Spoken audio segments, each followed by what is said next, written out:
এক স্ক্যাম আছে এখন পর্যন্ত। তিনি 3বার দাঁড়িয়েছেন, বোলপুর বিধানসভা থেকে 3বার দাঁড়িয়েছেন। একবার 13,000 ভোট পেয়েছিলেন, একবার 6,000 সামথিং ভোট পেয়েছিলেন, আর এই প্রথম এই ভোট পেয়েছেন, আপনারা সবাই জানেন। সেটা ওনার কোনো কৃতিত্ব নয়। দিলীপ বাবু, আপনি নতুন করে ইন্ডিয়া গেট তৈরি করুন, ওটা পুরনোটা ভেঙে। কারণ আপনি যাদের হরিদাস পাল বলছেন, সেই হরিদাস পালদের নাম ইন্ডিয়া গেটে লেখা হয়েছে। ওটা ভেঙে ফেলুন, নতুন করে তৈরি করুন। হরিদাস পালদের নাম কেন থাকবে ইন্ডিয়া গেটে? ভেঙে ফেলুন। 250 বছরে ইংরেজরা কখনো, মানে সাদা ইংরেজরা কখনো ভারতবর্ষে হিন্দু মুসলমানের ঐক্য নষ্ট করতে পারেনি, ভাঙতে পারেনি। 250 বছর চেষ্টা করার পরে ভারত ছেড়ে দিয়ে ওরা পালিয়ে গেছে। আর এই বিজেপি নামক উগ্রপন্থী দলটা এত থার্ড ক্লাস, জঘন্য, নোংরা, মানে এতটাই থার্ড ক্লাস যে শব্দটা মুখ দিয়েও নেওয়া যায় না। এই বিজেপি নামক দলটা মাত্র 12 বছরে ভারতবর্ষের হিন্দু, মুসলিম, শিখ, ইসাই যে সাম্প্রদায়িক ঐক্যটা, সেটা ভেঙে নষ্ট করে দিয়েছে। আর দেশটা খণ্ডিত হয়ে যাবে খুব তাড়াতাড়ি। এই ভারতবর্ষটা খণ্ডিত হয়ে যাবে। তার জন্য কেবলমাত্র এই উগ্র হিন্দুত্ববাদী, ব্রাহ্মণবাদী বিজেপি সরকার দায়ী থাকবে, আর অন্য কেউ না। অনেকেই হয়তো জানেন, আবার অনেকেই হয়তো জানেন না। যখন শিলংয়ে এপিজে আব্দুল কালাম সাহেবের মৃত্যু হয়, তখন পুরো পৃথিবী কেঁদেছিল। কিন্তু আসল ঘটনা সামনে আসে ঠিক তার পরের দিন দিল্লিতে। ঘনিষ্ঠরা তার কক্ষের তালা খুলতে পৌঁছন। সবাই দেখতে চেয়েছিল যে এত বড় বিজ্ঞানী, যিনি 40 বছর সরকারের উচ্চ পদে ছিলেন এবং 5 বছর রাইসিনা হিলস রাষ্ট্রপতি ভবনে শাসক ছিলেন, তিনি শেষ পর্যন্ত কত সম্পদ রেখে গেলেন। কিন্তু ঘর খোলার পর সবাই স্তব্ধ হয়ে যায়। যেখানে কোনো আলমারি ছিল না, কোনো বিলাসবহুল গাড়ির চাবিও ছিল না, কোনো বিদেশি ব্যাংকের পাসবুকও ছিল না, ঘরের কোণে একটি ছোট্ট সিন্ধুকে শুধু এগুলোই পাওয়া গেল: 6টা পুরনো শার্ট এবং 4টে ট্রাউজার, যেগুলো তিনি নিজেই ধুতেন, 3টি পুরনো স্যুট, একটি তো রাষ্ট্রপতি হওয়ার সময় বানানো, সেটি 5 বছর ধরেই তিনি ব্যবহার করেছেন, একটি হাত ঘড়ি যা সময়ের প্রতি তার নিষ্ঠার প্রতীক ছিল কিন্তু দেখনদারি থেকে বহু দূরে, একটি পুরনো ল্যাপটপ, একটি বীণা, আর সবচেয়ে মূল্যবান জিনিস কি জানেন? 2500টি বই। এতটুকুই ছিল এই মানুষের সমস্ত সঞ্চয়, যিনি ভারতের পরমাণু শক্তিধর দেশ হিসেবে গড়ে তুলেছিলেন। কিন্তু সবচেয়ে আশ্চর্যের বিষয় কি জানেন? এপিজে আব্দুল কালাম তার সারা জীবনের বেতন ও পেনশন পর্যন্ত নীরবে পুরা নামক একটি প্রতিষ্ঠানকে দান করে দিয়েছিলেন।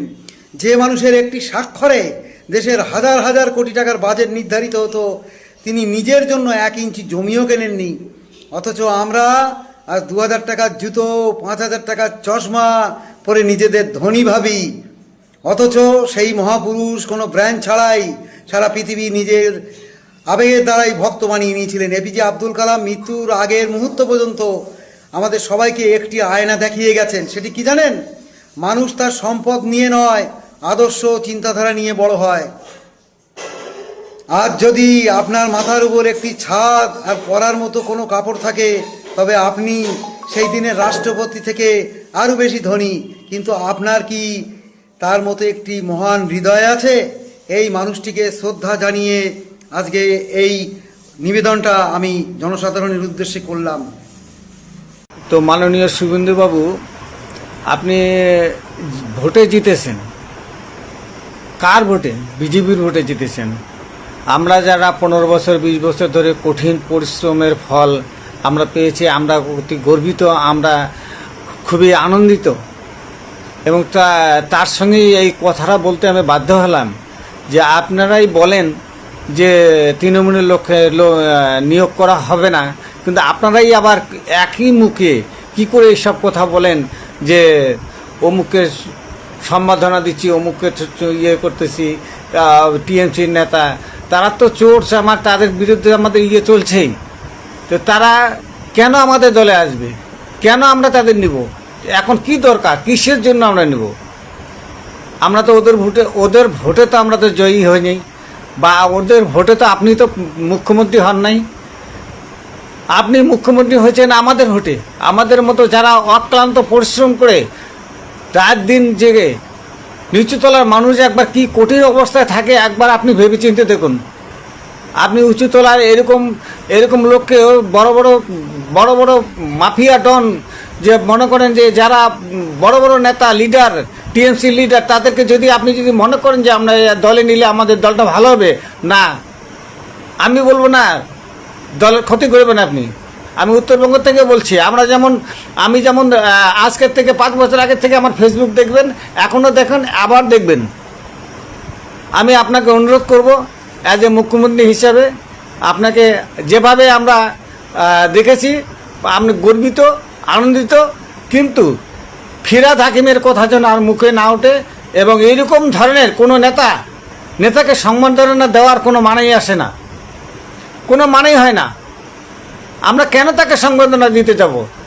যিনি পশ্চিমবাংলাকে মিনি পাকিস্তান বানিয়ে দিতে চাইছে, আবার বিজেপি কর্তাদের মারতে চাইছে, ধরে ধরে মারবে, তাদেরকে আপনি দলে নেবেন। আর আমরা তাহলে নিচুতলার মানুষ একটা ভোট কালেকশন করতে নিচুতলার মানুষের কপালের ঘাম পায়ে পড়ে যায়। কিভাবে যে ইলেকশনটা করতে হয় সেটা নিচুতলার মানুষ জানে। প্রত্যেকটা টিএমসি অফিসে দেখেছেন অস্ত্র, কত ধরনের অস্ত্র, লাঠি সোটা, কত কিছু এখন পর্যন্ত পাওয়া যাচ্ছে। তাতে আপনার অভিজ্ঞতা নিশ্চয়ই আমাদের থেকে অনেক বেশি। তা আপনার কাছে আমার অনুরোধ, এই ভুলটা আর যেন আপনাদের মুখে যেন শোভা পায় না, আপনাদের মুখে যেন আর আসে না। আপনারা বলবেন যে পরিষ্কার কথা, টিএমসিকে দলে নেওয়া হবে না। আর যদি দলে নেন তাহলে মমতা অভিষেককে কেন ছাড়লেন? ওদেরকেও নিয়ে নেন দলে। ওরা চোর হচ্ছে তো কী, যে বাটপারে যে চোর তো চোরেই। টিএমসির দলের কোন নেতাটা ভালো, কোন সুপারভাইজারটা ভালো, কোন প্রধানটা ভালো আপনি বলুন, ভালো করে খোঁজ নিয়ে দেখুন।